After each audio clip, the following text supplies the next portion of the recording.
महफ़िल को अपनी बारगाह में कबूल फ़रमाए।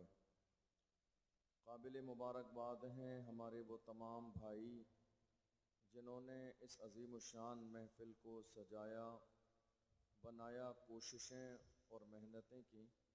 अल्लाह उनकी इस कोशिश को अपनी बारगाह में कबूल फ़रमाए। रात के 2:30 बज चुके हैं।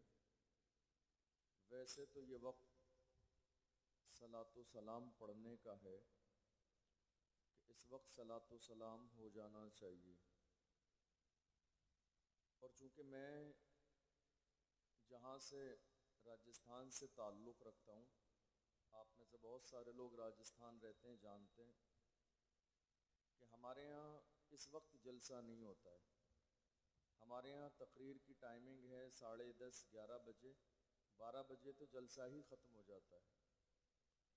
तो आम तौर पर अब ये मेरी तकरीर का मेरे मिजाज के मुताबिक वक्त रहा भी नहीं, और चूँकि हम और आप इंसान हैं तो इंसान होने के नाते कहीं ना कहीं ये वक्त फितरत के तौर पर सोने और आराम करने का हो जाता है। क्योंकि चाहे सुनने वाले हों, सुनाने वाले हों, सारे ये इंसान हैं, और कुदरती तौर पर ये वक्त बिल्कुल ऐसा हो जाता है कि इंसान का जिस्म जो है जवाब दे देता है। लेकिन फिर भी आप माशाल्लाह मोहब्बत के साथ बैठे हुए हैं। मैं बड़ी मुबारकबाद पेश करता हूँ आप सबको। क्योंकि मैं हाज़िर हूँ तो थोड़ी देर चंद दीनी बातें कर लेते हैं इस नीयत के साथ कि अल्लाह हमें कुछ सुनने, समझने और अमल करने की तौफीक अता फ़रमाए। जलसे में कोशिश किया करें कि बहुत ज़्यादा भीड़ जमा न करें। मेरी बात समझ आ रही है आपको? जलसे में कोशिश किया करें कि बहुत ज़्यादा भीड़ जमा न हो, यानी मेहमान 1-2 ही होना चाहिए, ताकि सबको मुनासिब टाइम पर वक्त मिल जाए और लोग मौजूद रहें और कुछ अच्छा सुनने समझने का मौका मिल जाए। भाई आपका अपना जहन भी तो है। अब आप 4-5 तकरीरें सुनेंगे, कुछ भी याद नहीं रहेगा आपको, है कि नहीं? 4-5 तकरीरें सुनेंगे इशा के बाद से लेके फजर तक, तो वो सारा ही मिक्स हो जाएगा, कुछ भी याद नहीं रहेगा आपको, है कि नहीं? कोशिश किया करें 1 या 2 लोग बुलाएं तकरीर करने वाले, ताकि कुछ अच्छी बातें हों और आपको याद भी रहें। लेकिन बहरहाल आप मोहब्बत के साथ बैठे हुए हैं तो थोड़ी देर हम कुछ सुनते हैं और अमल करते हैं। अल्हम्दुलिल्लाह आप लोगों ने बड़ी मोहब्बत के साथ ये महफ़िल सजाई है, बनाई है, कोशिशें, मेहनतें की है। अल्लाह आपके देने को, आपकी कोशिश को अपनी बारगाह में कबूल फ़रमाए। अब चूँकि हालात और मौसम जिस तरह का है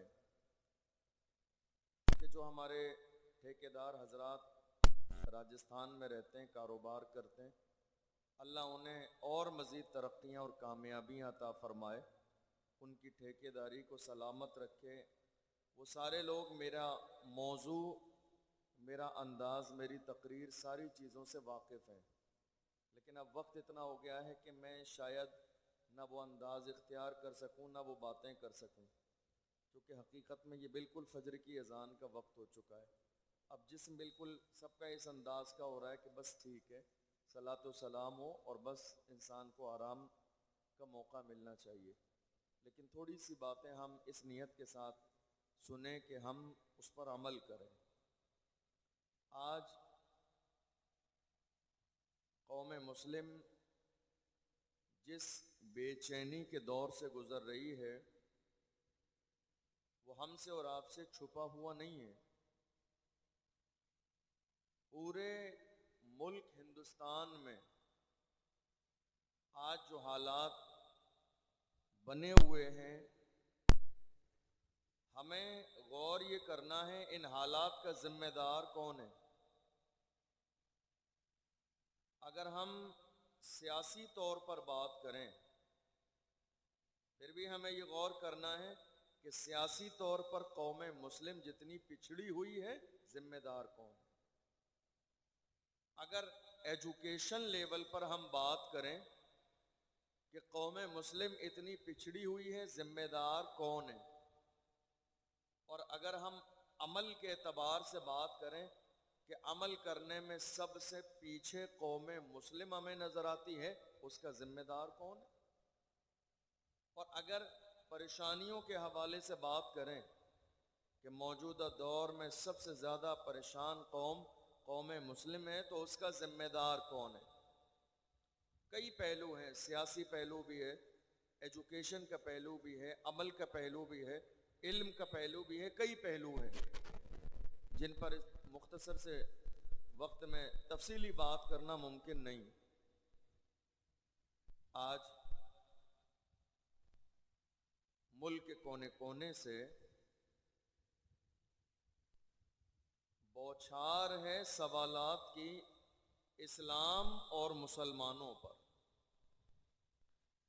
टारगेट पर सिर्फ आपको मालूम है कौन है? इस्लाम और मुसलमान। टारगेट पर कौन है? इस्लाम। आप बोलिए मेरे साथ। अब ये रात का ऐसा वक्त हो गया कि आप चुपचाप बैठे रहेंगे तो सो जाएंगे, तो मेरे साथ बोलते भी रहिए। टारगेट पर कौन है? इस्लाम और मुसलमान। ये बात अपनी जगह है कि लोग टारगेट कर रहे हैं, और हर जमाने में इस्लाम को टारगेट किया गया। और सच्ची बात यह है, इस्लाम की फितरत में कुदरत ने लचक दी है, तुम जितना दबाओगे उतना ही वो उभरेगा। इस्लाम को हर जमाने में दबाने की कोशिश की गई, मगर हुजूर के गुलामों ने क्या कहा? फानूस बन के जिसकी हिफाजत हवा करे, वो शम्मा क्या बुझे जिसे रोशन खुदा करे।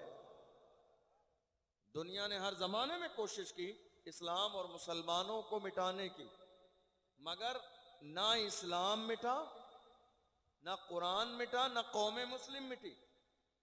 आज इस्लाम भी सलामत है, कुरान भी सलामत है, कलमा पढ़ने वाले मुसलमान भी सलामत है, और इंशाअल्लाह हमेशा रहेंगे।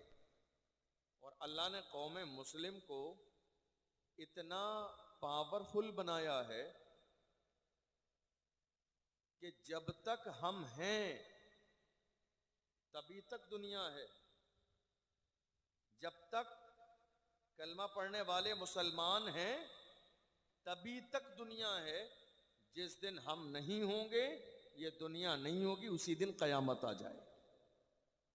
वो आखिरी दिन होगा जब कलमा पढ़ने वाले बाकी नहीं रहेंगे। आज हिंदुस्तान की सरजमीन पर कौम मुस्लिम पर इतना जुल्म हो रहा है, अंग्रेजों के जमाने में भी इतना जुल्म नहीं हुआ था जितना जुल्म आज के जमाने में हो रहा है। लेकिन जिम्मेदार कौन है इस जुल्म का? खुद कौम मुस्लिम। आपको मालूम है ऐसी कौन सी बुराई है जो आज हमारे यहां मौजूद नहीं है? गीबत हमारे यहां, हसद हमारे यहां, साजिश हमारे यहां, धोखा हमारे यहां, एक दूसरे की टांग खींचना हमारे यहां, हत्ता के अपनी कौम की दलाली करना, मुखबरी करना हमारे यहां। ऐसे लोग हैं या नहीं है? आपकी नजर में है ऐसे लोग जो अपनी ही कौम की दलाली कर रहे हैं, जो अपनी ही कौम की मुखबरी कर रहे हैं? और जानते हो वो क्यों कर रहे हैं? वो ये सोच रहे हैं जब परेशानी का वक्त आएगा तो मुझे छोड़ दिया जाएगा। लेकिन सच्ची बात यह है, दुनिया ये समझ गई है जो अपनी कौम का ना हुआ वो हमारा कैसे हो सकता है, जो अपने लोगों का नहीं हुआ वो हमारा कैसे हो सकता है।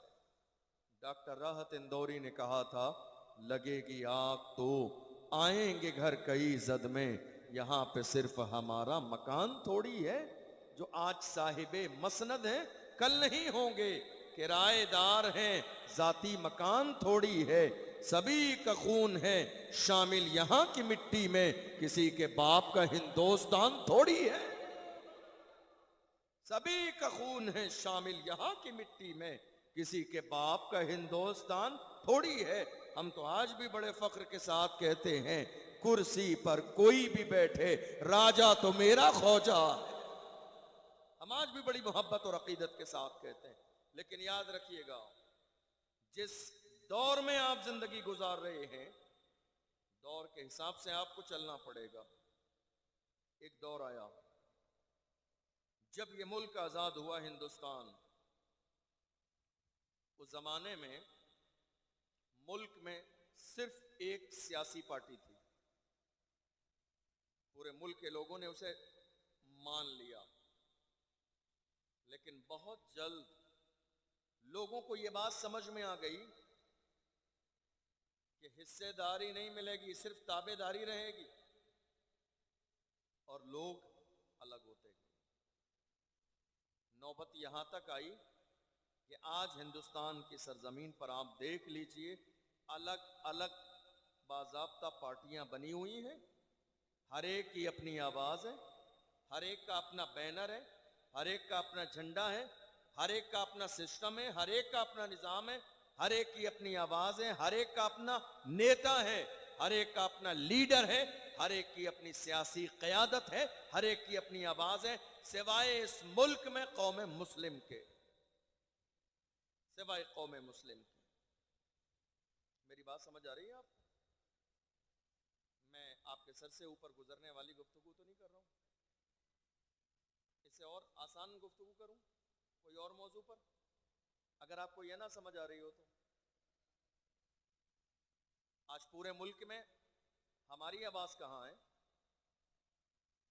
हमारा नेता कहां है, हमारी लीडरशिप कहां है, हमारी क़यादत कहां है? आज अफसोसनाक सूरत हाल मौजूदा दौर में यही है कि कौम मुस्लिम ने आजादी के बाद से लेकर आज तक इन 75 सालों में गैरों की दरी बिछाने का काम किया। गैरों के फ्लैक्स लगाए, गैरों के नारे लगाए, गैरों के स्टेज लगाए और नीचे बैठकर तालियां बजाई गलत बात सुनने के बाद। आला हजरत के पीर खाने से सैयदुल उलमा ने फरमाया, ए मुसलमानों याद रखो, किसी की जय बेजय हम क्यों पुकारें, क्या गरज हमको, हमें काफी है सैयद अपना नारा या रसूल अल्लाह। हम किसी की जय बेजय के नारे क्यों लगाएं, अल्लाह ने हमें मदीने वाले मुस्तफा का गुलाम बनाया। आज हम क्या कर रहे हैं, हमारी आवाज कहां है? आपको मालूम है, सियासत मुसलमानों में आज की तारीख में लोग समझते हैं सियासत करना हराम है, लोग नाजायज समझते हैं, सियासत बुरा समझते हैं। हत्ता के कौम मुस्लिम के जहन की पस्ती का आलम यह है कि अगर कोई आलिम, मस्जिद का इमाम, मस्जिद में जुमे के दिन मौजूदा हालात पर या सियासत पर बात करे तो या तो मस्जिद की कमेटी उन्हें मस्जिद से बाहर निकाल देगी या कहेगी नहीं साहब सियासत की बात मस्जिद में नहीं होना चाहिए। आप सियासत को नाजायज और आराम समझते हैं। ये मौजूदा दौर में जो हुकूमत है आज दुनिया के अंदर, ये निजाम भी हमें मजहब इस्लाम ने दिया है, ये मिजाज भी हमें फारूक आजम ने दिया है, ये मिजाज भी हजरत अबू बकर सिद्दीक ने दिया है, ये मिजाज भी हजरत उमर बिन अब्दुल अजीज ने दिया है, ये मिजाज भी अर्तुगरुल गाजी ने दिया है, ये मिजाज भी उस्मान गाजी ने दिया है, ये मिजाज भी औरंगजेब आलमगीर ने दिया है, ये मिजाज भी टीपू सुल्तान ने दिया है, ये मिजाज भी हजरत मोहम्मद बिन कासिम ने दिया है, ये मिजाज भी सलाहुद्दीन अय्यूबी ने दिया है। आज हमारे हालात बदल रहे हैं, ना हमारी कोई हैसियत है, ना हमारी आवाज है, ना हमारी क़यादत है, ना लीडरशिप है। मुसलमान समझ रहे हैं सियासत हराम है, लोग कहते हैं सियासत गंदी चीज है। याद रखिएगा, आपका ये जुमला दुरुस्त नहीं है। सियासत गंदी चीज नहीं है, सियासत में कुछ गंदे लोग शामिल हो गए। सियासत गंदी चीज नहीं है।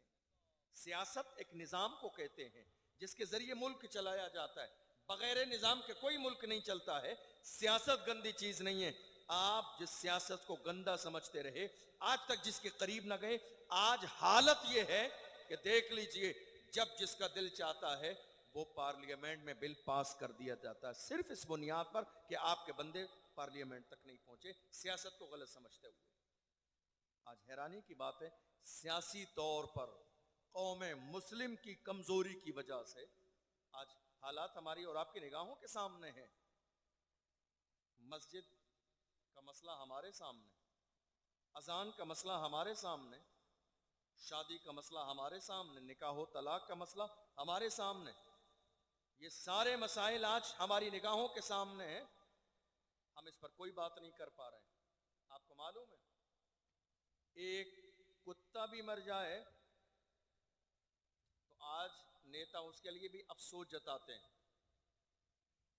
लेकिन इसी मुल्क में मेरे नबी की शान में गुस्ताखी हुई, इसी मुल्क में मेरे नबी की अजमत पर कई साल से लगातार कुत्ते भौंक रहे हैं, मगर कोई एक जुमला बोलने वाला नहीं है कि पैगंबर आजम की शान में गुस्ताखी नहीं होना चाहिए।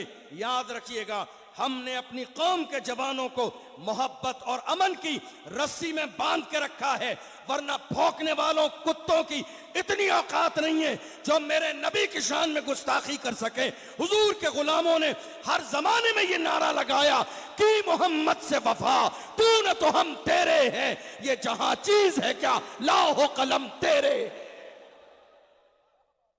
हमने हर जमाने में दुश्मनों की आंखों में आंखें डाल के कहा, जो जान मांगोगे जान देंगे, जो माल मांगोगे माल देंगे, मगर ये हमसे कभी ना होगा नबी का जाहो जलाल देंगे। लेकिन आज हैरानी की बात यह है, हर मौजू पर बात हो रही है इस मुल्क में। बात नहीं है तो नामूस रिसालत, बात नहीं है तो हुजूर की इज्जत पर, बात नहीं है तो आज अजान के मसले पर, बात नहीं है तो आज मॉब लिंचिंग पर। देख लीजिए, आज मुल्क के कोने कोने में मॉब लिंचिंग हो रही है। कितने लोग मार दिए गए, कोई बोला, कोई बयान आया, किसी ने अफसोस जाहिर किया? पहलू खान के साथ मॉब लिंचिंग हुई, कोई बयान आया? हाफिज जुनैद के साथ ट्रेन में मॉब लिंचिंग हुई, किसी ने अफसोस जाहिर किया? नजीब को दिल्ली की सरजमीन से गायब कर दिया गया, है कोई बोलने वाला? जम्मू कश्मीर की 8 साल की बच्ची के साथ गैंग रेप किया गया, है कोई बोलने वाला? मौजूदा दौर में अलीगढ़ की सरजमीन पर 3 लोगों के साथ मॉब लिंचिंग की गई, है कोई बोलने वाला? मेरे अजीजों, जो लोग आज मौजूदा मुल्क की सियासत को नाजायज और हराम समझकर नजरअंदाज कर रहे हैं, इसी बुनियाद पर आज कौम मुस्लिम की कहीं कोई सुनने वाला नहीं, कहीं कोई आवाज बुलंद करने वाला नहीं है। याद रखिएगा, आप अपना वजूद दूसरे नंबर का शहरी मत बनाइए। आपने नारा क्या लगाया? हम इस मुल्क के वफादार भी हैं, जिम्मेदार भी हैं। एक चीज भूल गए आप, आज की तारीख में नारा ये लगाइए, जिम्मेदार भी हैं, वफादार भी हैं और बराबर के हिस्सेदार भी हैं, बराबर के हिस्सेदार भी हैं। क्यों? जब पड़ा वक्त चमन पे तो लहू हमने दिया। आज कहते हो कि गुलशन में तेरा काम नहीं, अरे हम भी तामीर वतन में हैं, बराबर के शरीक, दरो दीवार अगर तुम हो तो बुनियाद हैं हम। हिंद को नाज है जिस पर वो निशानी हम हैं, ताज और लाल किले के यहाँ बानी हम हैं। न घबराओ मुसलमानों, खुदा की शान बाकी है, अभी इस्लाम जिंदा है, अभी कुरान बाकी है। ये दुश्मन क्या समझते हैं जो अपने दिल में हंसते हैं, अभी तो करबला का आखिरी मैदान बाकी है। कलमा पढ़ने वाले मुसलमान किसी भी दौर में इतने कमजोर नहीं थे जितना कमजोर आज कौम मुस्लिम ने अपने आप को समझ लिया है। हालात कैसे हैं? हमारी निगाहों के सामने हैं। याद रखिएगा, मुझे याद आता है एक जुमला, सलाहुद्दीन अय्यूबी का एक जुमला। उन्होंने फरमाया, अगर मुसलमान मुसलमान का दुश्मन न होता, अगर मुसलमान मुसलमान का दुश्मन न होता तो हम पूरी दुनिया को फतेह कर लेते। जरा एक बार नारा लगाइए, मुझे कई लोग सोते हुए नजर आ रहे हैं।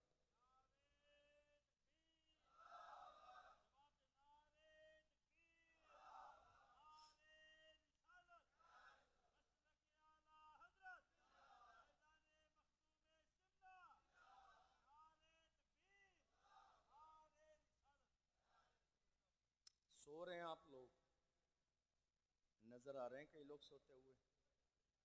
सो रहे हैं आप? सलाम पढ़ लें, सलाम पढ़ लें। जाग रहे हैं आप? मेरी बात समझ आ रही है आपको? आप बोर तो नहीं हो रहे? ये सब बातें समझ आ रही हैं या मौजू चेंज करूं? आज हालात हमारी निगाहों के सामने हैं, जो कुछ हो रहा है हमारी निगाहों के सामने है। आपको मालूम है भैया, अब बयान भी शुरू कराया, चलना फिरना भी शुरू कर दिया, शीरनी भी लाने लगे। मुझे आप इशारा दे रहे हैं बस खत्म करने का कि साहब शीरनी आ गई, तो या तो बैठ जाइए, फिर आप इज्जत के साथ बैठ जाइए, बैठ जाइए भाई, थोड़ी देर बैठ जाइए भाई। पहलगाम कश्मीर की सरजमीन पर अटैक हुआ, लोग मारे गए।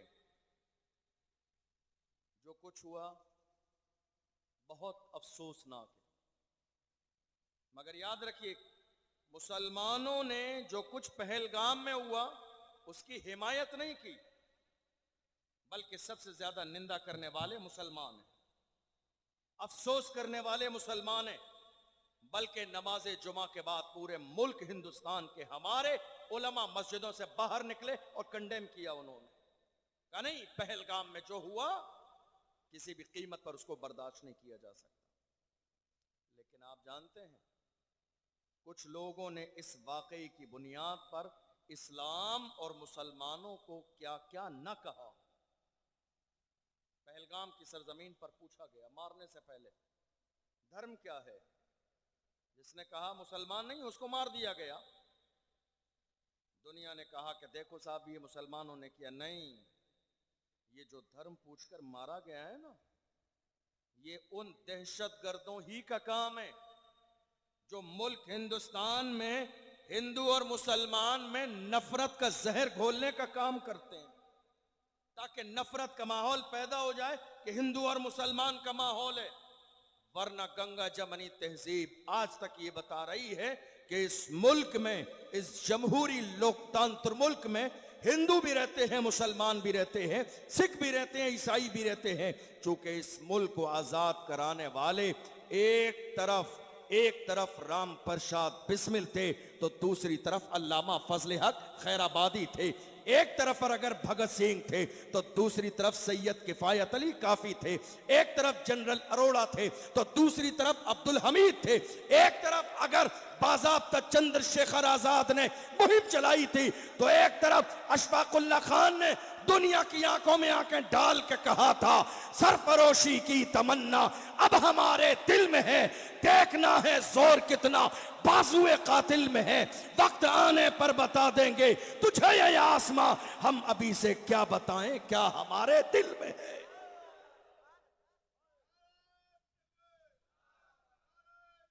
या रसूलल्लाह, या अली, नहीं छोड़ेंगे।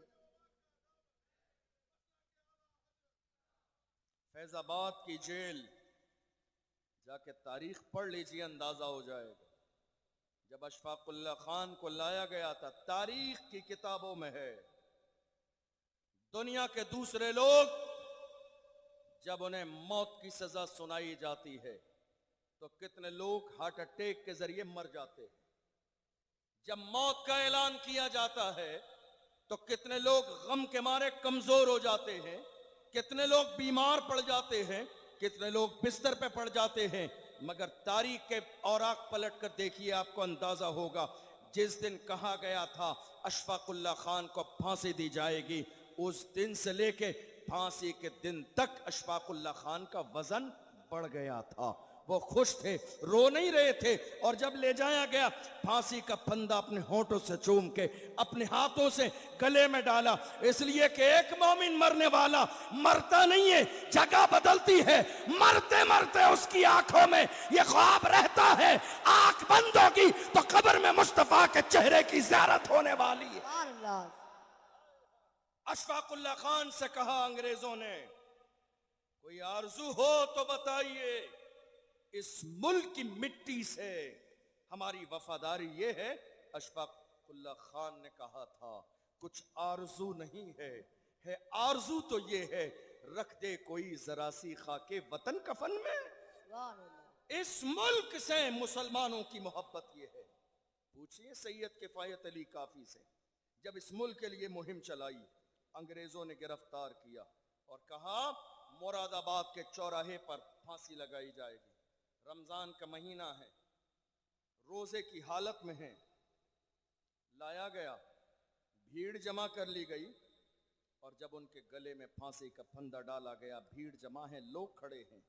अंग्रेजों ने कहा रोजे की हालत से असर और मगरिब के दरमियान का वक्त है, इफ्तार की तैयारी हो रही है चारों तरफ। से कहा गया मौलाना कोई आखिरी ख्वाहिश हो तो बयान करो। बहुत बड़ा किरदार है सैयद किफायत अली काफी का। आप जानते हैं आज के ज़माने में जब किसी इंसान को आप बेबाक बोलते देखते हैं तो आपके जहन में आता है ज़रूर इसका बैकग्राउंड बहुत मजबूत है, इसलिए डरता नहीं है, इसलिए दबता नहीं है, इसलिए खुलकर बात करता है। कितने लोग अलग अलग शहरों में मुझसे कहते हैं क्या बात है आप खुलकर तकरीर करते हैं, दबते नहीं हैं, डरते नहीं हैं, लगता है बैकग्राउंड बहुत मजबूत है। मैं कहता हूं मेरा बैकग्राउंड आप सुन लोगे कलेजा दहल जाएगा। मेरा बैकग्राउंड कितना मजबूत है। मेरा बैकग्राउंड जानना चाहते हैं तो पूछें बरेली के इमाम से। मेरे इमाम ने कहा क्या दबे जिस पे हिमायत का हो पंजा तेरा, शेर को खतरे में लाता नहीं कुत्ता तेरा। सुभान अल्लाह। बेशक क्या दबे जिस पे हिमायत का हो पंजा तेरा, शेर को खतरे में लाता नहीं कुत्ता तेरा। अल्लाह अकबर। सैयद किफायत अली काफी के जब शजरे पर गौर किया तो पता चला उनका शजरा करबला में आका हुसैन से मिलता। सुभान अल्लाह। हम समझ गए अब ये डरेंगे नहीं, अब ये दबेंगे नहीं, अब ये झुकेंगे नहीं, अब ये रुकेंगे नहीं। फांसी का फंदा गले में डाला। अंग्रेजों ने डालने के बाद कहा मौलाना कोई आखिरी ख्वाहिश हो तो बयान करो। अल्लामा सैयद किफायत अली काफी ने मजमे पे नजर डाली, मुस्कुराए और फरमाया जालिमों मेरी आखिरी ख्वाहिश सुनना चाहते हो तो सुनो। मेरी आखिरी ख्वाहिश ये है कोई गुल बाकी रहेगा ने चमन रह जाएगा, पर रसूलुल्लाह का दीने हसन रह जाएगा। अतलसो कम ख्वाब की पोशाक पर नाजा न हो, इस तने बेजान पर खाकी कफन रह जाएगा। नाम शाहाने जहां मिट जाएंगे लेकिन यहाँ हश्र तक नामो निशाने पंजतन रह जाएगा। हम सफीरो बाग में हैं कोई दम का चहचहा, बुलबुलें उड़ जाएंगी सूना चमन रह जाएगा। नाम शाहाने जहां मिट जाएंगे लेकिन यहाँ हश्र तक नामो निशाने पंजतन रह जाएगा। सुभान अल्लाह। सुभान अल्लाह। कौन मुसलमान इस मुल्क हिंदुस्तान की सरजमीन पर किराएदार नहीं है, जिम्मेदार भी हैं, वफादार भी हैं और बराबर के हिस्सेदार भी हैं। लेकिन हमने इस बारे में कभी सोचा नहीं, कभी गौर नहीं किया, कभी हमने ये नारा नहीं लगाया। याद रखिएगा इंसान को दुनिया में उस वक्त तक कोई नहीं हरा सकता जब तक वो खुद हार न मान ले। और अगर आप हार मान लेते हैं तो दुनिया की कोई ताकत आपको जिता नहीं सकती। आपने हार मान ली, कोई नहीं जिता सकता। और अगर आपने जीतने की ठान ली है तो जमाना मिलकर आपको हरा नहीं सकता है। इस मुल्क के लिए सबसे पहले अंग्रेजों के खिलाफ जिहाद का फतवा एक आलिम ने दिया। वो आलिम दुनिया जिन्हें अल्लामा फजल हक खैराबादी के नाम से जानती। अंग्रेजों ने उन्हें गिरफ्तार किया और ले गए जजीरे अंडमान निकोबार, काले पानी की सजा दी। एक अंग्रेज ऑफिसर ने आके कहा मौलाना अब भी वक्त है, अपना फतवा वापस ले लो, तुम्हारी जान बख्श दी जाएगी, अब भी मौका है तुम्हारे लिए। अल्लामा फजल हक खैराबादी ने उस अंग्रेज के चेहरे पर थूक दिया था और कहा था जालिम हम मुस्तफ़ा के गुलाम हैं, हमारे कलम से जो फतवा निकलता है हुकूमतें बदल जाती हैं, फतवे नहीं बदलते। ये तेवर किसी और के नहीं थे, मोहम्मद अरबी के गुलामों के थे। कहाँ हैं आज मुसलमान, कहाँ हैं हुजूर के दीवाने, कहाँ हैं नाम मोहम्मद पे मरने और मिटने का जज्बा रखने वाले। याद रखिएगा, दुनिया की हर कौम के जवान उस कौम का सबसे कीमती सरमाया होते हैं। हमारे जवान कहाँ हैं, कहाँ हैं हमारे जवान? आपको जानकर बड़ी हैरत होगी, हमारे 17 साल के जवान आज शराब पी रहे, 18 साल के जवान हमारे सट्टा लगा रहे, 19-20 साल के जवान हमारे जिना की दहलीज पर कदम रख चुके हैं। जिस कौम के जवानों की वजह से कौमें जिंदा और ताबिंदा रहती हैं, कहाँ हैं हमारे जवान? गुनाहों की दहलीज पर कदम रखे हुए, जिना, शराब, जुआ, नशा, सट्टा। फिर आप कहते हैं हालात क्यों नहीं बदल रहे, हमारी कंडीशन बेहतर क्यों नहीं हो रही है? याद रखिएगा, ये जो नशा आप कर रहे हैं, आज नहीं तो कल ये नशा आपको दरवाजे पर पहुंचा देगा बर्बादी के। ये जो आपने जिना की दहलीज पर कदम रख दिया, आज नहीं तो कल बर्बादी से कोई नहीं बचा सकता आपको। ये जो सूद और सट्टे का कारोबार, ताश के पत्ते आपके हाथ में है, आज नहीं तो कल ये आपको बर्बादी की तरफ ले जाएंगे। आपने ये सोचा है दुनिया की कोई कौम आज तक इन गुनाहों में मुलव्विस होकर बची नहीं है? हमारे जवानों की सुबह शाम देख लीजिए आप, हर कौम अपने जवानों पे फख्र करती है, सीना चौड़ा करती है। हमारे पास ऐसे जवान है, हमारे पास एक जवान दुनिया जिसे मोहम्मद बिन कासिम के नाम से जानती है। कौन? मोहम्मद बिन कासिम, जिसने 17 साल की उम्र में सिंध और हिंद पर इस्लाम का झंडा लहराया। मोहम्मद बिन कासिम आज हमारे 17 साल के जवान का रात के 3-3 बजे तक हमारी कौम के जवानों के हाथ में मोबाइल फोन है। क्या कर रहे हैं? फिल्में, ड्रामे, नाच गाने, शोर शराबे, हंगामे।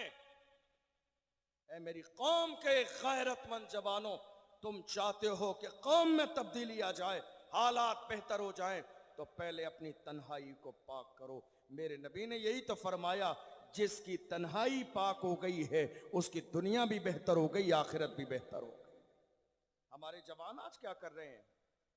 कहाँ हैं जवान? अल्लाह अकबर। हैरानी की बात है, आपने देखा हम ऐलान कर रहे हैं हम मस्जिद अक्सा के साथ हैं। जुमले बहुत अच्छे हैं, बात बहुत अच्छी है, लेकिन मैं आपसे पूछूं आप मस्जिद अक्सा के साथ हैं? आप कहेंगे हाँ मैं हूं। मुझे बताइए, जिस कौम का जवान एक वक्त की नमाज ना पढ़े वो मस्जिद अक्सा के साथ कैसे हो सकता है? तुमने देखा नहीं मस्जिद अक्सा में नमाज पढ़ने वाले जवान कैसे थे? मस्जिदों पे बम गिरा दिए गए, मलबे का ढेर पड़ा है, फिर भी एक भी सजदा कज़ा नहीं। मलबे के ढेर पर फलस्तीन के जवानों ने नमाज तरावी पढ़ी, मलबे के ढेर पर फलस्तीन के जवानों ने सजदे किए हैं, मलबे के ढेर पर फलस्तीन के जवानों ने ला इलाहा इल्लल्लाह की सदाएं दी हैं, मलबे के ढेर पर फलस्तीन के जवानों ने अल्लाहु अकबर और ला इलाहा इल्लल्लाह की सदाएं दी है, और दुनिया को बताया है न मस्जिद में न बैतुल्लाह की दीवारों के साए में नमाज इश्क अदा होती है, तलवारों के साए में। सुभान अल्लाह, सुभान अल्लाह। जब कौम के जवान इस अंदाज के होते थे तो कौम का हाल कुछ और होता था। आज हैरानी की बात यह है, दुनिया के लिए, कौम के लिए कुछ करना तो बहुत बड़ी बात है। अगर आज हमारे जवान अपने माँ बाप के लिए कुछ कर लें तो ये बहुत बड़ी बात है। मैं आपको बताऊं एक एतराज हर जमाने में इस्लाम पर किया गया, जरा तवज्जो से सुनिएगा, वक्त बहुत ज्यादा नहीं है, चंद बातें बता के अपनी बात मुकम्मल करूं। एक एतराज, सिर्फ एक बात बताऊं आपको, ये बात मुकम्मल और इंशाअल्लाह सलातो सलाम। एक एतराज, वो एतराज क्या है? इस्लाम औरतों को इज्जत नहीं देता है। ये एतराज हर जमाने में किया गया और आज भी किया जा रहा है। इस्लाम औरतों को इज्जत नहीं देता है। अब आप जरा सा इसके बारे में गौर कीजिए। एक औरत की जिंदगी में कितने मरहले होते हैं। नंबर 1, पैदा हुई तो बेटी है या बहन है, शादी हुई तो बीवी है, और जब औलाद पैदा हो जाए तो ये मां है। 3 मरहले, बेटी है या भाई के लिए बहन, शादी हो जाए तो बीवी है, और औलाद हो जाए तो, जरा जोर से, औलाद हो जाए तो, इसका मतलब 3 कंडीशन है, बेटी है, बीवी है, मां है। अब जो लोग एतराज कर रहे हैं कि इस्लाम औरत को इज्जत नहीं देता है, जरा गौर कीजिएगा। जो लोग एतराज कर रहे हैं वो जानते ही नहीं औरत की इज्जत क्या है। हमारा इस्लाम इज्जत कैसी देता है जानते हैं? मेरे नबी का फरमान है, बेटी है तो बाप के लिए रहमत है, बेटी है तो बाप के लिए रहमत, बीवी है तो शौहर के लिए नेमत, और जब ये मां बन जाए तो इसके कदमों के नीचे जन्नत। सुभान अल्लाह, सुभान अल्लाह। 3 मरहले औरत की जिंदगी में, बेटी है या बीवी है या मां है। इन तीनों मरहलों पर गौर कर लीजिए। बेटी है तो बाप के लिए रहमत, बीवी है तो शौहर के लिए नेमत, और जब ये मां बन जाए तो इसके कदमों के नीचे जन्नत। 3 मरहले हैं औरत के। बेटी है तो मेरे नबी ने रहमत कहा, बीवी है तो नेमत कहा, मां बन जाए तो उसके नीचे जन्नत है। अब गौर कीजिए जरा, बेटी है तो रहमत। आपको जानकर हैरानी होगी, और शायद ऐसे किसी मर्द को आप जानते भी हों।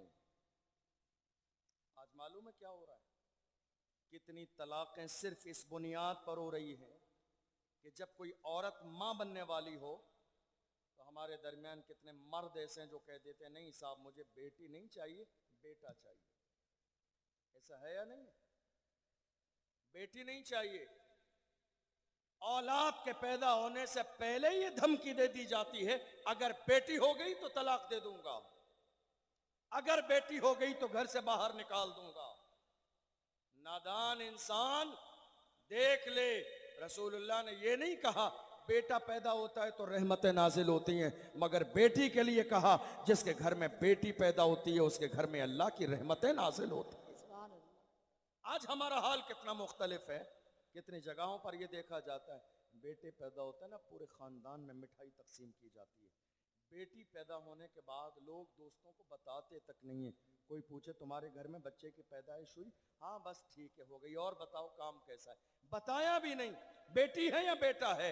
हमने दुनिया में देख लिया, जिस वक्त में एक बाप को जरूरत होती है किसी के सहारे की, ये बेटा है जो सहारा छोड़ देता है, मगर बेटी है शादीशुदा भी हो फिर भी आके बाप के सरहाने बैठ जाती है और उन्हें ये एहसास नहीं होने देती है कि बूढ़ा बाप तन्हा है। मेरे नबी ने इसीलिए तो कहा बेटी रहमत है, ये घर में रहेगी तो माँ बाप के लिए रहमत, ससुराल जाएगी तो शौहर के लिए नेमत, और जब बाप का बुढ़ापा आएगा, मरते वक्त में जब दुनिया उसका साथ छोड़ देगी तो बुढ़ापे के लिए भी रहमत, हर हाल में रहमत है। इसीलिए मेरे नबी ने फरमाया जिसको अल्लाह ने बेटी दी उसकी आमद पर खुशी मनाए, खिलाए पिलाए परवरिश करे और इज्जत के साथ रुखसत कर दे। मेरे नबी फरमाते हैं वो बाप जन्नती है, सुभान अल्लाह।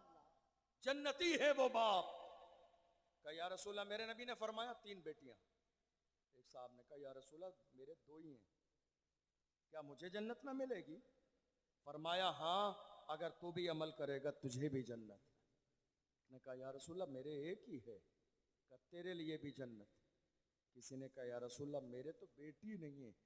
फरमाया दूसरे की बेटी को अपनी बेटी समझ के मोहब्बत कर, अल्लाह तुझे भी जन्नत अता फरमाएगा। अब अगर ये बात आपके जहन में है तो एक प्रैक्टिकल बात आपको बताऊं।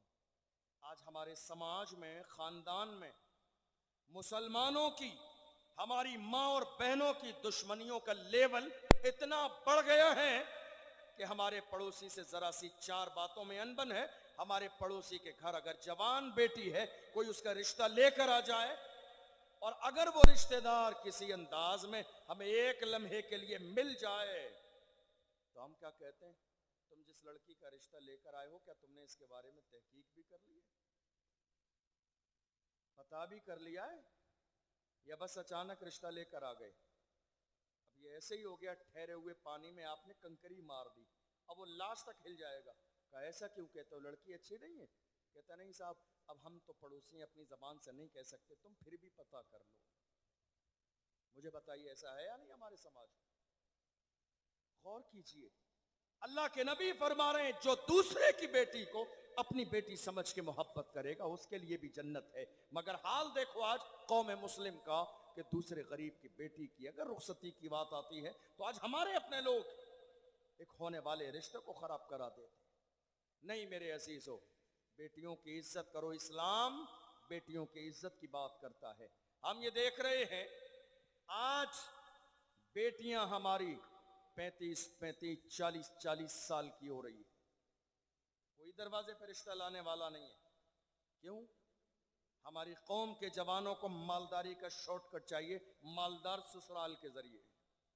सबको चाहिए जहेज की लंबी फहरिस्त तैयार करके भेज दी। हमारे दिल में ये तमन्ना है, याद रखिएगा, अल्लाह ने तुम्हें चूड़ियां अता नहीं फरमाई, तुम्हें मर्द बनाया है। फ्रिज लाना तुम्हारी जिम्मेदारी है, उस बेटी की नहीं है। घर का इंतजाम करना तुम्हारी जिम्मेदारी है, उस बेटी की नहीं है। घर के सारे इंतजामात करना मर्द की जिम्मेदारी है, उस बेटी की जिम्मेदारी नहीं है। अल्लाह का कुरान कहता है, अर्रिजालु कव्वामून अलन निसा, अल्लाह ने मर्द को हाकिम बनाया है औरत के ऊपर, कि वो जिंदगी के सारे मराहिल औरत के साथ तय करेगा। खिलाना पिलाना बीमारी तमाम तर जिम्मेदारी मर्द की है, इसलिए मुतालबा औरत से न किया जाए। आपको हैरानी होगी ये सुनकर, अभी 3-4 साल के जमाने में हमारी कई लाख बेटियां मुर्तद हो गई। मुर्तद जानते हैं आप? हमारी कई लाख बेटियां इस्लाम छोड़कर चली गई। कई लाख बेटियों ने इस्लाम छोड़ दिया। पूरे मुल्क को यह बात मालूम है, आप रिपोर्ट पढ़ लीजिए, पूरा सर्वे देख लीजिए, बाज़ाब्ता गूगल पे जाके सर्च कर लीजिए, पूरे मुल्क की डिटेल आ जाएगी। लाखों बेटियां हमारी 2-3 साल के अंदर मुर्तद हो गई। आप जानते हैं कितनी ही बेटियों से इंटरव्यू लिया गया, कहा तुम्हारे इस्लाम छोड़ने की वजह क्या है? का बात यह है कि मेरा बूढ़ा बाप गरीब रक्षा चलाने वाला था, मेरी उम्र 35 साल की हो गई, लेकिन मेरी गरीबी की वजह से कोई मुसलमान मेरे दरवाजे पर रिश्ता लेके नहीं आया। अफसोस करो मुसलमानों, अफसोस करो। इसलिए मैंने, जब कोई मेरे समाज में से, कौम मुस्लिम में से मेरे दरवाजे पर रिश्ता करने के लिए नहीं आया, तो मैंने जाके किसी गैर से शादी कर। गौर कीजिए नुकसान कितना बड़ा है। आप क्या समझ रहे हैं जहेज मिल जाएगा आपके दिन बेहतर हो जाएंगे, जिंदगी बेहतर हो जाएगी? याद रखिएगा, किसी के यहां से जहेज मिलने से हालात नहीं बदलते हैं। रिस्क देने वाली मेरे रब की जात है। जब वो रिस्क देने पे आता है तो दुनिया की कोई ताकत ऐसी नहीं है जो इंसान को परेशान कर सके। किसी की जिंदगी जहेज से नहीं गुजरी है। इसलिए आज इस अजीम शान जलसे से ये पैगाम लेकर जाइए जवानों, कि हम निकाह मस्जिद में करेंगे और शादी बगैर जहेज के करेंगे। निकाह कहां करेंगे? मस्जिद में, और शादी बगैर जहेज के। कैसी शादी? जैसी शादी रसूलुल्लाह ने अपनी बेटी खातून जन्नत की की। सुभान अल्लाह। क्या आपको मौला अली की शादी पसंद नहीं है? क्या खातून जन्नत की शादी पसंद नहीं है? इतनी अजीम शादी जिसमें रसूलुल्लाह ने निकाह पढ़ाया, वो मेरे रसूल की बेटी की शादी है। मेरे अजीजों, हालात बदलिए। आज एक दौर वो था जब मेरे नबी ने कहा था, ऐ लोगों निकाह को सस्ता करो ताकि जिना मुश्किल हो जाए। आज उल्टा हो गया, निकाह महंगा हो गया और जिना बिल्कुल आम है। ऐसा है या नहीं?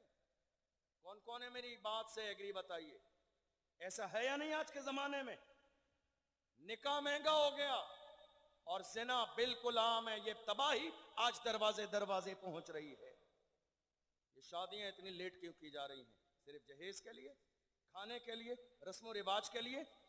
आज हमारे दरमियान कितने लोग हैं, एक रक्षा चलाने वाले गरीब इंसान से भी मुतालबा करते, नहीं साहब बारात में हमारे 500 लोग आएंगे, हमारे ज्यादा लोग बन रहे हैं, मेहमान हमारे ज्यादा बन रहे हैं। कितनी शर्म की बात है, तुम्हारे मेहमान है तो तुम अपने दरवाजे पे वलीमे में खाना खिलाओ।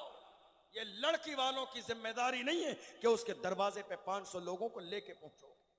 मेरे नबी ने फरमाया निकाह सस्ता करो, निकाह सस्ता करो ताकि जिना का दरवाजा बंद हो जाए, किसी गरीब की बेटी अपने घर बैठी न रह जाए, बल्कि हर बेटी को ससुराल में वो इज्जत वो मान सम्मान मिले जो हर एक बेटी का हक है। आज क्या हो रहा है, आज हालात हमारी निगाहों के सामने। मेरे अजीजों, मैं अर्ज कर रहा था, आज जब हमारी बेटियां पैदा होती हैं, जब एक औरत हामिला होती है तो कितने जालिम शोहर आज की तारीख में से कह देते नहीं साहब मुझे बेटा चाहिए। खुदा के लिए 2025 चल रहा है, अब तो जहालत से बाहर आइए। आपको बेटा चाहिए तो ये किससे मांग रहे हैं बेटा? बीवी से। ये बीवी बेटा नहीं देगी, बेटा देने वाली मेरे रब की जात है। मां के पेट में बेटी और बेटी की शक्ल बनाने वाली जात मेरे रब की है। मां एक जरिया है, बाप एक जरिया है। अल्लाह का कुरान कहता है हुवल्लज़ी खलक़कुम, वही है जिसने तुम्हें पैदा किया, सुम्मा सव्वरनाकुम, वही है जो सूरतें बनाने वाली जात है। तो सूरत तो पेट में वो बनाता है, बेटा पैदा होगा या बेटी पैदा होगी इसका ताल्लुक उस औरत से नहीं है जिसको तुम तलाक दे रहे हो, जिसको तुम घर से बाहर निकाल रहे हो, जिसको तुमने 4 साल से मायके में बिठा दिया, जिस गरीब की बेटी पर जुल्म करते जा रहे हो। याद रखिए इस्लाम का मिजाज ये है, कमा तदीनो तुदान, तुम जैसा करोगे वैसा ही तुम्हारे साथ किया जाएगा। सुभान अल्लाह। इस्लाम जुल्म की इजाजत नहीं देता है। इस्लाम में किसी भी कीमत पर जुल्म को गवारा नहीं किया गया। आज हमारे यहां हो यही रहा है। और अगर यही बेटी बहन हो, क्या हो भाई साहब को जगा दीजिए, यही बेटी अगर बहन बन जाए, मैं समझ रहा हूं बहुत सारे लोग सो रहे हैं, मैं बात मुकम्मल कर रहा हूं, यही बेटी बहन बन जाए, मैं आपको एक छोटी सी बात बताऊं, आपकी तवज्जो है? तवज्जो है आपकी? एक शख्स ने आके कहा रमजान के महीने में, कहा हजरत अल्लाह ने मुझे बड़ी मालो दौलत से नवाजा है, मेरी बहन है, गरीब है, परेशान है, रमजान का महीना है, रमजान के इस मुबारक महीने में मेरी बहन की गरीबी की हालत यह है कि ना उसके यहाँ सहरी है ना इफ्तार है, इतनी गरीबी है उसके यहाँ, इतनी परेशान है, अल्लाह ने मुझे करोड़पति बनाया है। तो हजरत मसला ये बताइए, क्या मैं अपनी बहन को ज़कात दे सकता हूँ? सवाल समझ आया आप सबको? क्या मैं मालदार हूँ, बहन गरीब है, ससुराल में फाके उनस के घर रमजान में सहरी और इफ्तार का भी इंतजाम नहीं, क्या मैं अपनी बहन को ज़कात दे सकता हूँ? हमने जब मसला बताया तो कहा जालिम इंसान, बहन को ज़कात नहीं, जो प्रॉपर्टी में हिस्सा है वो दे दे, ज़कात देने की नौबत ही नहीं आई। जो विरासत में हिस्सा है बहन का वो आप दे दीजिए, ज़कात देने की नौबत ही नहीं आएगी। क्या आज हमारे यहाँ बहनों को हिस्सा दिया जा रहा है? नहीं। आज कौम मुस्लिम ने मिजाज ये बना लिया, अगर कोई बहन मांग ले तो भाई उससे जिंदगी और मौत का रिश्ता खत्म कर देते। कितनी बहन अच्छी नहीं है, इसने अपना हक मांग लिया। ये हक अल्लाह ने कुरान में मुकर्रर किया है। ये हक मैं नहीं कह रहा हूं, ये उलमा नहीं बताते हैं, अल्लाह ने ऐलान फरमाया बहन का हक प्रॉपर्टी में बराबर का है, दो ईमानदारी से। आज नहीं दोगे कल कयामत के दिन जवाब देना पड़ेगा। वो भी तो जिम्मेदार है, बाप उसका भी है। बड़ी माजरत के साथ आप सब भाई हैं, आपकी बहनें हैं, अल्लाह सलामत रखे। आज देखा ये जा रहा है, हालात इतने खराब हैं। हम लोग जलसों में जाते हैं, हमारी कितनी माएँ बहनें मिलती हैं, कहती हैं हजरत कोई ऐसा वजीफा बता दीजिए, 10 साल हो गए मेरे भाई ने मुझसे सलाम नहीं किया है। हजरत कोई ऐसी दुआ बता दीजिए, 5 साल हो गए मेरे भाई ने मुझसे मुलाकात नहीं की है। हजरत कोई ऐसा वजीफा बता दीजिए, 4 साल हो गए मेरे भाई ने मुझे देखा नहीं। हजरत कोई ऐसी दुआ बता दीजिए, 2 साल हो गए मेरे भाई ने मुझे ना अपने दरवाजे पे बुलाया ना मेरे दरवाजे पर आया। आज कितनी बहनें ऐसी हैं जो अगर गर्मी की छुट्टी में अपने मायके आ जाएं तो भाई के चेहरे का जोग्राफिया भी बदल जाता है, भावच के चेहरे का भी जोग्राफिया बदल जाता है, और उनका अंदाज ऐसा रहता है गोया कि इन्होंने 2 वक्त का खाना खिला के एहसान कर दिया। नहीं मेरे अजीजों, ये गलत फहमी अपने जहन से बाहर निकाल दीजिए। तुम्हें अंदाजा भी नहीं है मेरे नबी ने क्या फरमाया, मेहमान तुम्हारे दरवाजे पे बाद में आता है, उसके हिस्से का रिस्क अल्लाह तुम्हारे दरवाजे पे पहले भेज देता। मेहमान बाद में आता है, और ये तो फिर बहन है, तुम्हारी जमीन की भी हिस्सेदार है, तुम्हारी दौलत की भी हिस्सेदार है, किराएदार नहीं है, हिस्सेदार है। ये आज हालात हमारी निगाहों के सामने हैं। कितने भाई ऐसे हैं, आपको मालूम है बहन कितनी अजीम होती है, बहन कितनी अजीम। आज कौम मुस्लिम का हाल ये है। अभी जामे मियां साहब क़िबला फरमा रहे थे, आज हमारी कौम को जरूरत है दुआ तावीज की। कोई बाबा मिल जाए, तावीज मिल जाए, किसका? कारोबार का, बिजनेस का। क्यों साहब? कनी साहब हजरत हमारा कारोबार फेल हो गया है, न जाने किसी ने कुछ करा दिया है। किसी ने कुछ नहीं कराया है। मैं ये बात बहुत संजीदगी से करने लगा हूं आपसे, ताकि ये बात आपके दिलो दिमाग में बैठ जाए। आपका कारोबार नहीं चल रहा, किसी ने कुछ नहीं कराया है, आपने जिनका हक दबा लिया है, ईमानदारी से अदा कर दीजिए, अल्लाह आपके कारोबार में बरकत अता फरमाएगा। और कीजिए, आपके इस कारोबार में माँ का भी हक है, भाई का भी हक है, बहन का भी हक है, रिश्तेदारों का भी हक है, मस्जिद मदरसे का भी हक है, और गरीब मुहताजों का भी हक है।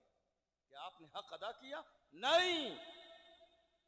साल में एक बार 2.5% ज़कात निकलती है, 1 लाख में 2500 रुपए बस।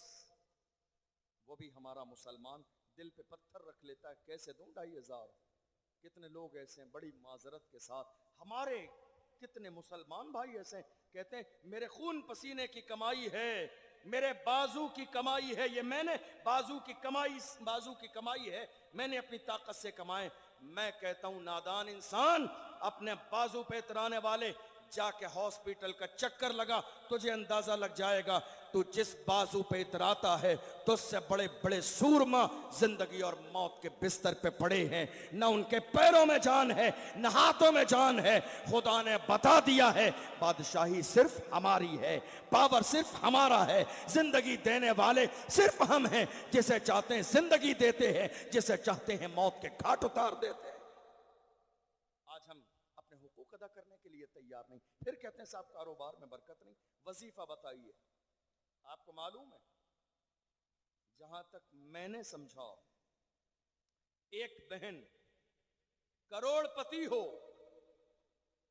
आपके यहां मुझे नहीं मालूम क्या अंदाज है, हमारे यहां राजस्थान में, यूपी में, हर जगह माहौल ये है कि जब ईद का मौका होता है तो माँ बाप और बहन भाइयों की तरफ से शादीशुदा बहन के घर कुछ तोहफा पेश किया जाता है, कुछ राशन का सामान, जिसको ईदी भी कहा जाता है कई जगहों पर। याद रखिएगा, बात उस सामान की नहीं है। बहन करोड़पति भी हो फिर भी वो रमजान के महीने में चेहरा उठा उठा के मायके की तरफ देखती होती है। करोड़पति भी हो, बात यहां सामान की नहीं है, बात मान और सम्मान की होती है। एक बेटी का दिल बड़ा हो जाता है जब भाई दरवाजे पे आता है, एक बहन का दिल कुशादा हो जाता है जब मायके वाले उसके दरवाजे पर आते हैं। आज कितनी बहनें अपनी ससुराल में रोती नजर आती है और कहती हैं जब तक मेरी 60-70 साल की बूढ़ी माँ जिंदा थी तब तक मेरा मायका सलामत था, 4 साल पहले मेरी माँ का जनाजा निकल गया, मेरा मायका खत्म हो गया, आज कहीं जाने की जगह नहीं। ऐ मेरी कौम के जवानों, इस जलसे से ये पैगाम लेकर जाओ, हम जब तक जिंदा हैं हमारे घर के दरवाजे बहनों के लिए हमेशा हमेशा खुले रहेंगे, कभी बंद नहीं होंगे। तुम चाहते हो तुम्हारे कारोबार में बरकत हो, बहनों को घर पे बुलाओ। तुम चाहते हो तुम्हारी जिंदगी में परेशानियां जो हैं खत्म हो जाए, बहनों को घर पे बुलाओ। आप चाहते हो आपकी जिंदगी में जो हादसे हैं खत्म हो जाएं, बहन को घर पे बुलाओ। बुजुर्गों से पूछा गया तरक्की का वजीफा बताइए। उन्होंने कहा तरक्की का वजीफा यह है जब तुम परेशान हो तो ससुराल जाओ, बहन को बुला के ले आओ, 2-4 दिन के लिए घर पे रखो, खिदमत करो। तो हजरत ये कौन सा वजीफा है, हमें समझ में नहीं आया।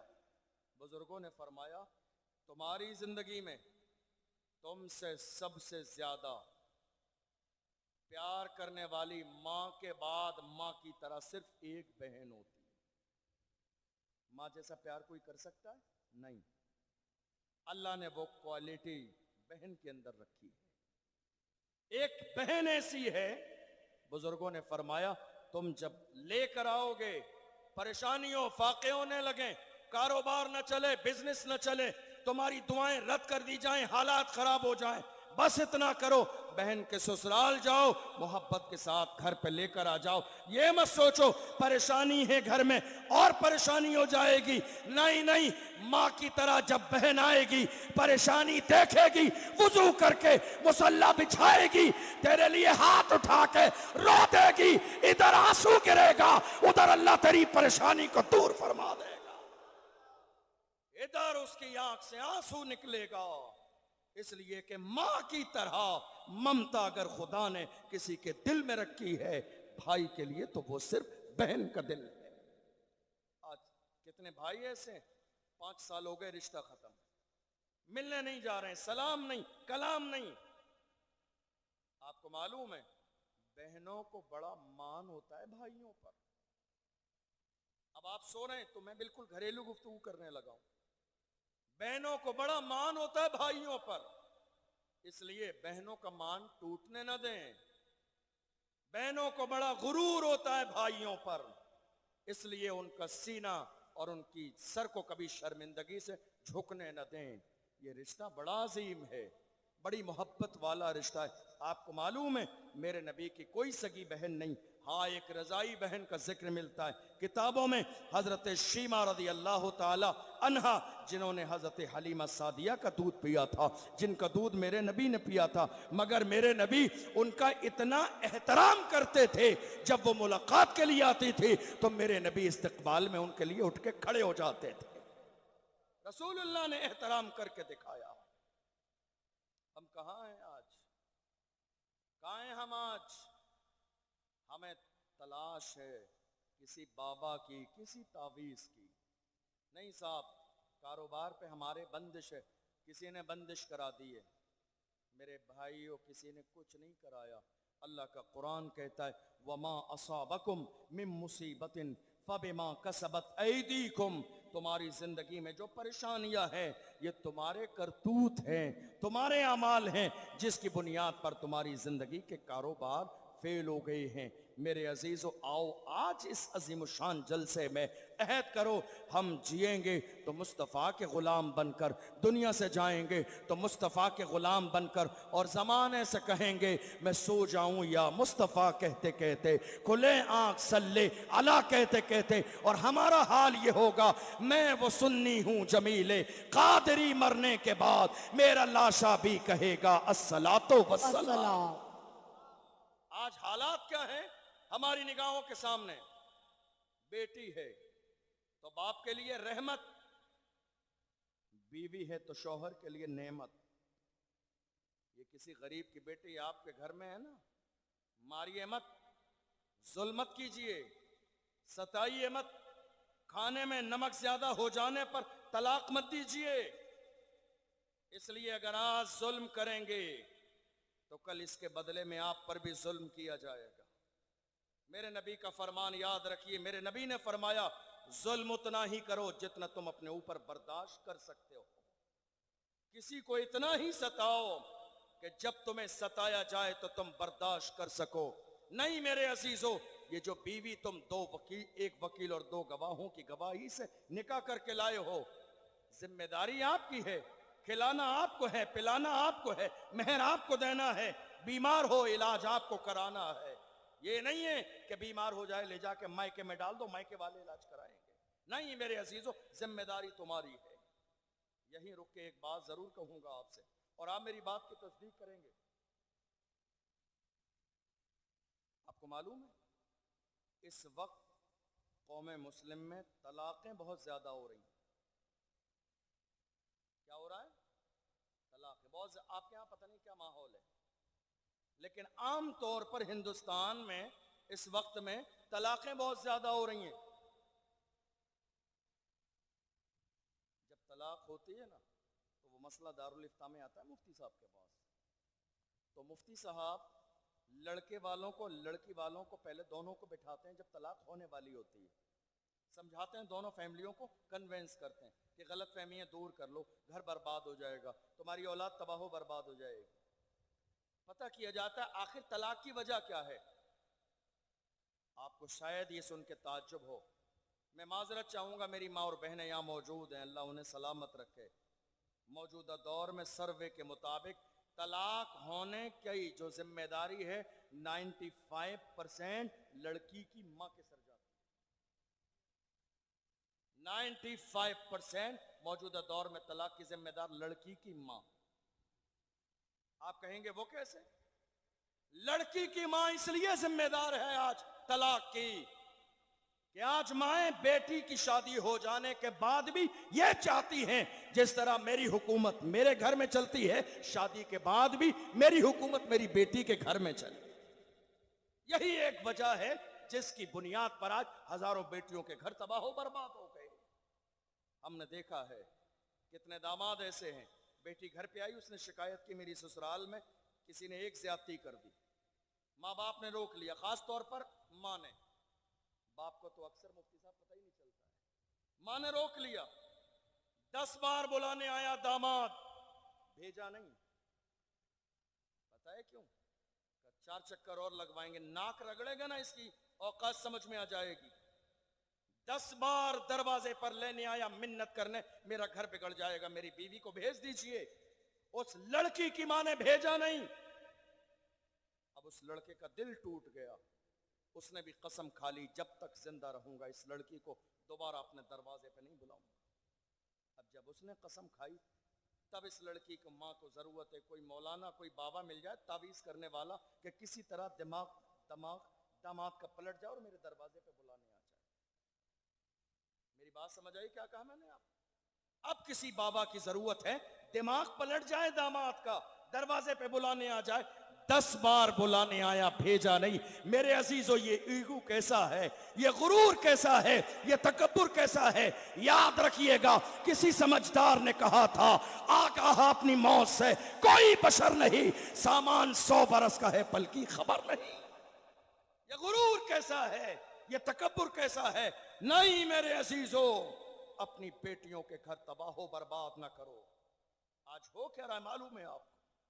हम अपनी बेटियों को रुखसत करते हैं, रुखसती के वक्त हमारा जुमला हमारी बेटियों से होता है, बेटी तेरी ससुराल में जरा कोई मसला हो, बस एक कॉल करना, हम वहीं दिखाई देंगे। क्या मतलब है?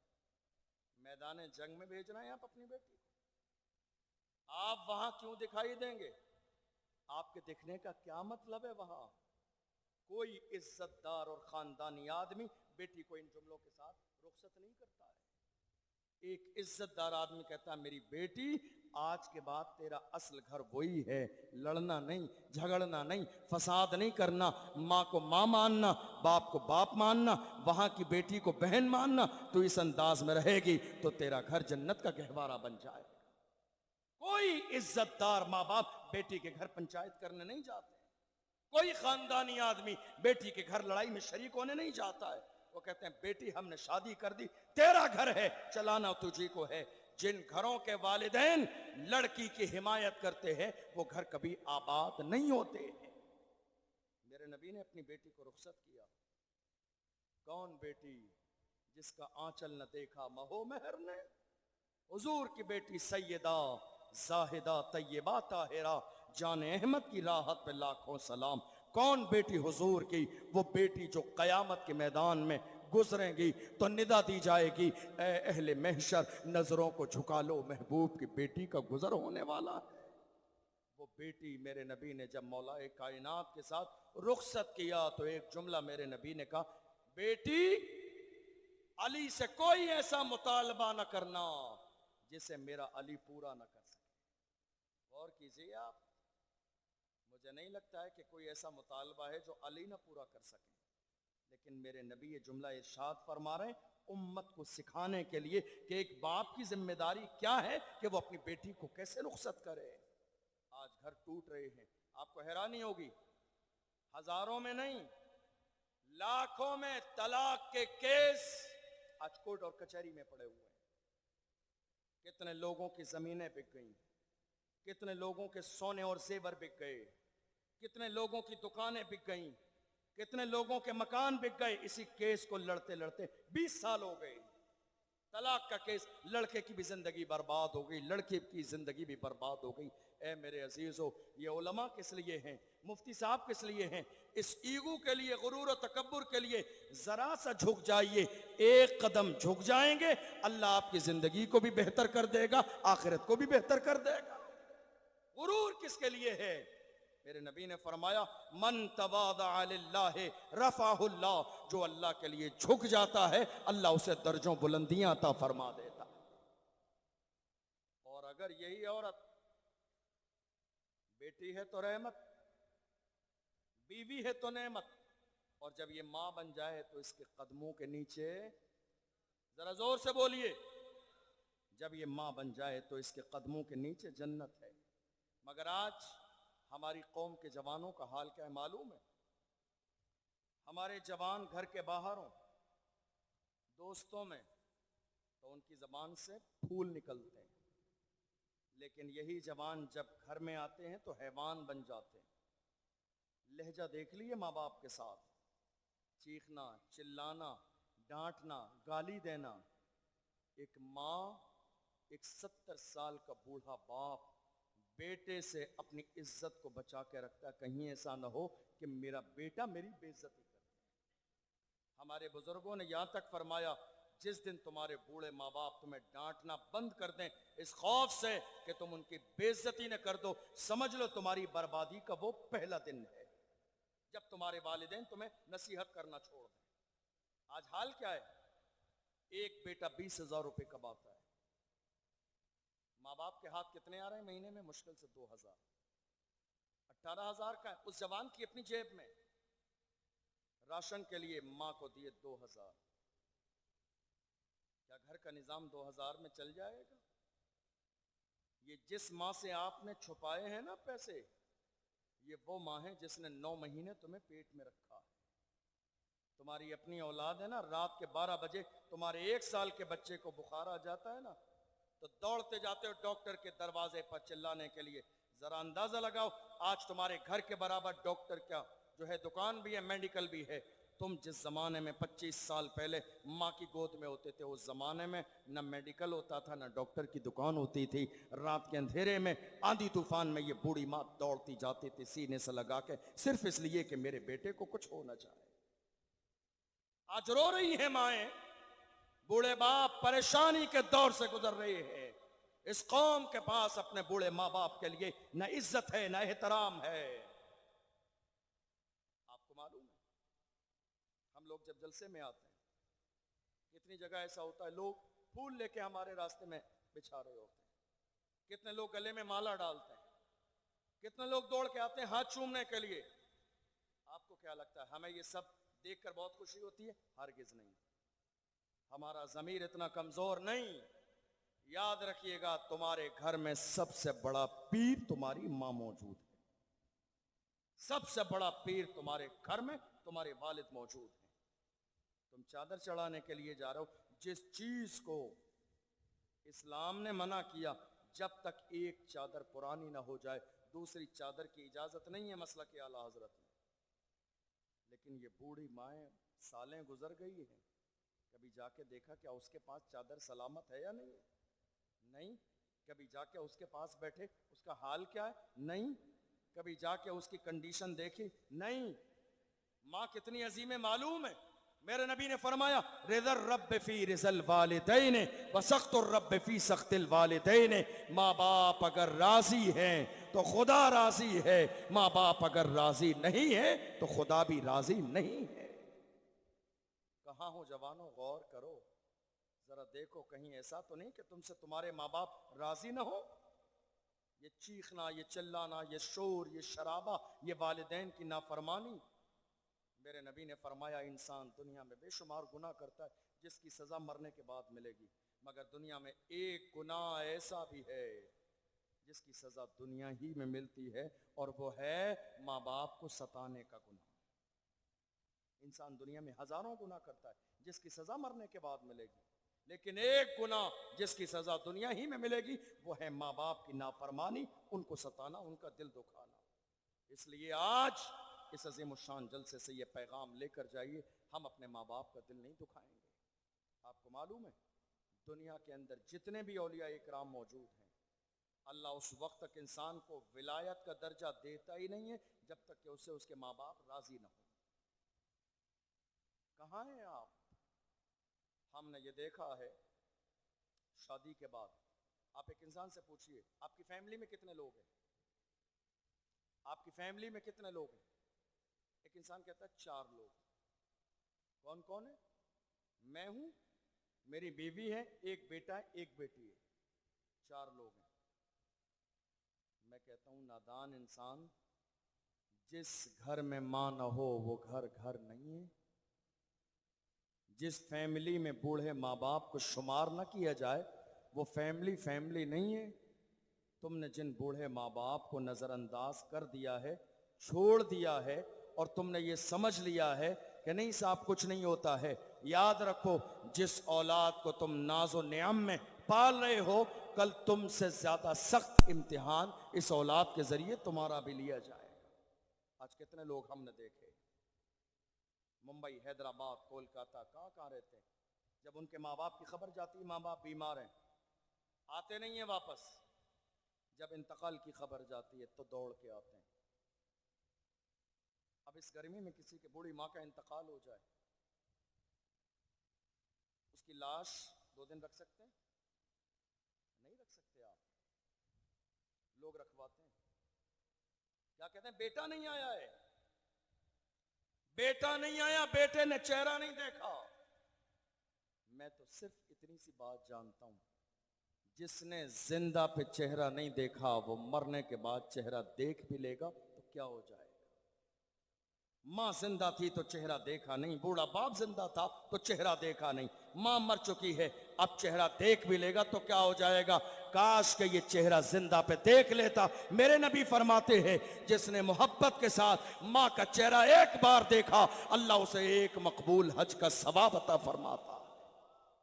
जब मां जिंदा थी तो चेहरा देख लेता। आज मां मर गई है, उसके लिए जनाजा रखा जा रहा नहीं। ये जालिम इस काबिल नहीं कि 2 दिन इंतजार किया जाए, इसको बाज़ाब्ता कफन पहनाइए, ले जाके दफन कर दीजिए ताकि जिंदगी भर इसे अपनी गलती का एहसास रहे। काश कि मेरी माँ जिंदा थी तो मैंने उसे यहाँ ठोकरें खाने के लिए न छोड़ा होता, बल्कि मैं इसको अपने साथ रखता। आज हम देख रहे हैं बेटा करोड़पति है, बेटे की इज्जत के समाज में डंके बज रहे हैं, माँ की हालत फटीचर की तरह है। बूढ़ा बाप जिस्म पर लिबास भी सलामत नहीं है। ये जो शान और शौकत है ना आपकी, ये आप डॉक्टर हैं, आप इंजीनियर हैं, बिजनेसमैन हैं, आप ठेकेदार हैं, जो भी हैं तो इन 2 बूढ़े माँ बाप की वजह से। इसलिए इन्हें नजरअंदाज ना करें। इस्लाम का मिजाज ये है बीवी बाद में है, माँ पहले है, बीवी बाद में है, बाप पहले है। इसलिए कोशिश कीजिए ये नौबत मत आने दीजिए कि माँ आपके सामने कभी हाथ फैलाए, बल्कि हाथ फैलाने से पहले माँ बाप के सामने ले जाकर पेश कर दीजिए ताकि उन्हें कभी किसी के सामने हाथ फैलाने की नौबत ही नहीं आए।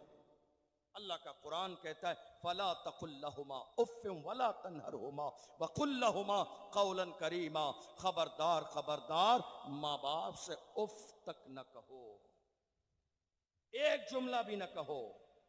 इसलिए आज इस जलसे में ये नियत कर लीजिए, अगर आपके वालिदैन आपसे राजी नहीं हुए, वक्त नहीं है मैं बताता आपको, तो आज की डेट में मेरा ये जुमला लिख कर लेके जाइए।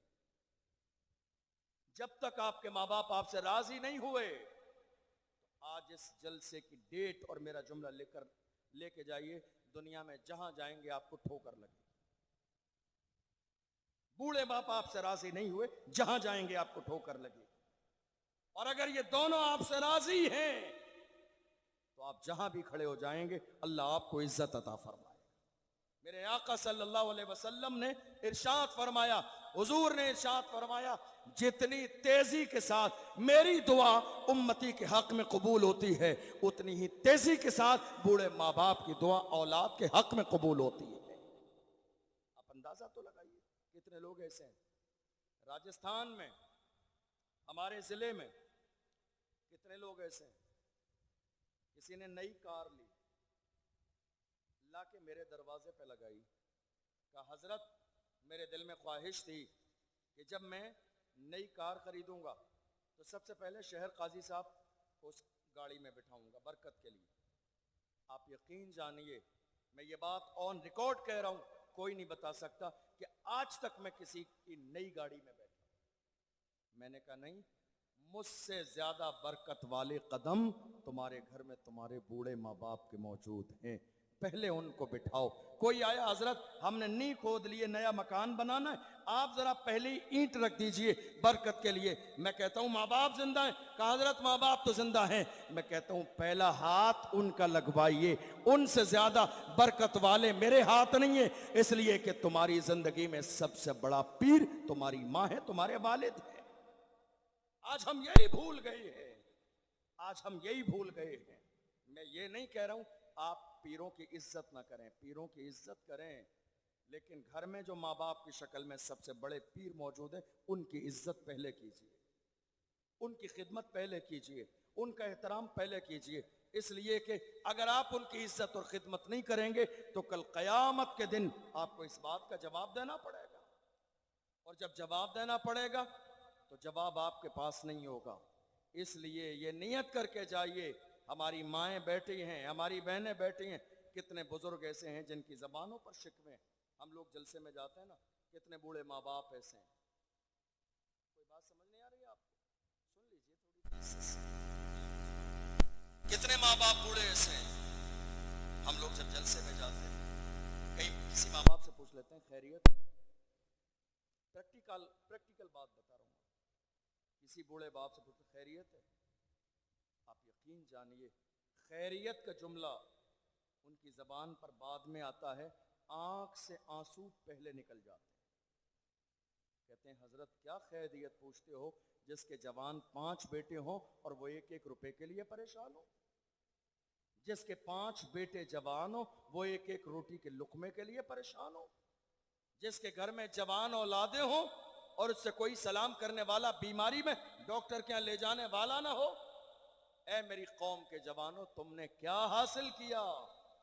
याद रखिएगा, जिन्होंने अपने माँ बाप से रिश्ता तोड़ दिया, हमने बुजुर्गों का मिजाज देखा कि जब कोई उनसे ताल्लुक कायम करना चाहता तो पहले वो ये मालूम करते कि माँ बाप से रिश्ता जुड़ा है या नहीं जुड़ा है।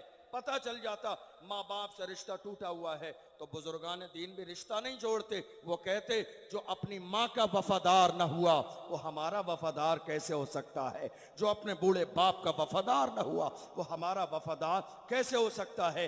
इसलिए मेरे अजीजों, हुजूर के फरमान को याद रखो। एक साहबी ने आके कहा या रसूलल्लाह, बचपन से मेरे दिल में ख्वाहिश है आपके साथ चलूं, जिहाद करूं। मेरे नबी ने साथ में लिया नहीं, फरमाया अहय्युन वालिदा का, क्या तेरे माँ बाप जिंदा हैं? कहा या रसूलल्लाह मेरे माँ बाप जिंदा हैं। हुजूर ने फरमाया जा जाके घर पे माँ बाप की खिदमत कर, हमें जो सवाब जंग में मिलेगा तुझे वो सवाब घर में माँ बाप की खिदमत में मिलेगा। आपने क्या समझाया? माँ बाप नजरअंदाज कर दिया। आज कितने जवान ऐसे कहते हैं क्या करें, हमारी शादी हो गई है, माँ बाप लड़ते रहते हैं, बीवी बच्चों के मसाइल हैं, हमसे मैनेज ही नहीं होता। नहीं मेरे अजीजों, ये तुम्हारी जिम्मेदारी है। इस्लाम ने ये नहीं कहा कि बीवी को नजरअंदाज कर दो, नहीं, हरगिज नहीं, गलत समझा आपने। इस्लाम ने यह नहीं कहा बीवी को नजरअंदाज कर दो, नहीं, इस्लाम ने कहा माँ का अपना मकाम है, बीवी का अपना मकाम है, वालिद का अपना मकाम है, शौहर का अपना मकाम है, भाई का अपना मकाम है, बहन का अपना मकाम है। जिसका जो मकाम है उसके हुकूक अदा करते रहिए, बंदे भी राजी हो जाएंगे तो कयामत के दिन आपसे आपका रब भी राजी हो जाए।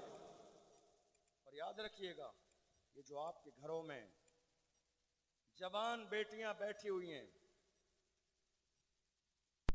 इनकी शादी कर दीजिए आप। बहुत सारे इलाकों में एक कॉन्सेप्ट चला हुआ है, 100 रिश्ते आ जाते हैं किसी के दरवाजे पर, माँ बाप क्या कह के लौटाते हैं, लड़का क्या करता है, कहते हैं साहब लड़का हमारा मजदूरी करता है, छोटा मोटा काम करता है, दुकान है, जमीन है उसकी, बाग है आम के, दुनिया भर की चीजें। लड़की के माँ बाप पूछते हैं सरकारी नौकर नहीं है, कहा नहीं सरकारी नौकर तो नहीं, अपना काम है। कहते नहीं साहब हम शादी नहीं करेंगे, क्यों, हमने ये ठान लिया है हमें सरकारी नौकर मिलेगा तब शादी करेंगे।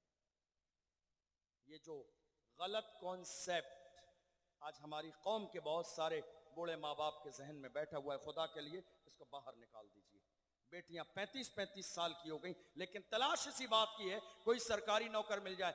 आपने क्या जहन में बनाया है, सरकारी नौकर मिलेगा तो औलाद की तुम्हारी बेटी की जिंदगी बेहतर गुजरेगी। याद रखिएगा रिस्क का मालिक मेरा परवरदिगार है, ये कोई लाजिम नहीं है कि सरकारी नौकर होगा तो जिंदगी बेहतर गुजरेगी। आपको इस बात का अंदाजा नहीं है, अल्लाह ने 99 हिस्से कारोबार में बरकत रखी है, तिजारत में बरकत रखी है। खुदा ने जिसकी किस्मत में जितना रिस्क मिला है अल्लाह उसे खेती से भी अता फरमा दे। ये कोई लाजिम नहीं है कि सरकारी नौकरी होगी तब जाके बेटी आपकी खुश रहेगी, नहीं, इस कॉन्सेप्ट को बाहर निकालिए। हमने तो ये देखा कितने लोगों ने, और आप मेरी इस बात की हिमायत करेंगे, कितने लोगों ने 50 रिश्ते आ गए दरवाजे पर, वापस कर दिया। आज हाल ये है कि दुआ कर रहे हैं, तावीज करा रहे हैं, वजीफे करा रहे हैं, अब एक रिश्ता भी नहीं आता। ये जो रिश्ता आपकी बेटी का या बेटे का आपके दरवाजे पर आ रहा है ना, ये अल्लाह की रहमत है, रहमत। ठुकराइए मत इसे, नजरअंदाज मत कीजिए।